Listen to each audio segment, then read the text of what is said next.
Welcome to Kenton's videos. Enjoy the video. Hello everyone. In this video I will show you how to replace your vehicle's alternator. Before starting any work, always prioritize safety by disconnecting the negative battery terminal first. You will need common hand tools such as a ratchet, various sockets, and a 17mm wrench for the belt tensioner. Make sure your vehicle is securely on jack stands if you need to raise it for better access. This guide will help you through each step of the process. Now, let's get to disconnecting the old alternator.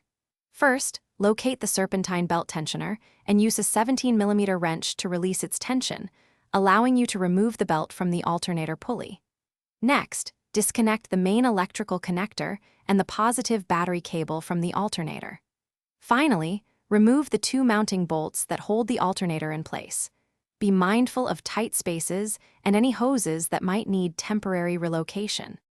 With the old alternator out, it's time to install the new one. Carefully guide the new alternator into its mounting bracket.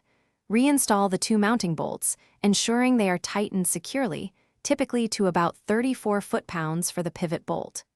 Reconnect the main electrical connector and the positive battery cable, making sure these connections are clean and tight to prevent future issues.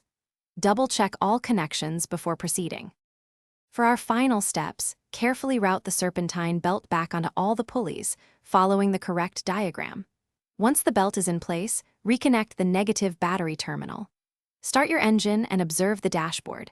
The battery warning light should turn off, indicating the new alternator is charging properly. You can also use a multimeter to confirm the charging voltage is between 13.8 and 15 volts. Congratulations, you've replaced your alternator. Thanks for watching. Consider subscribing if we helped you.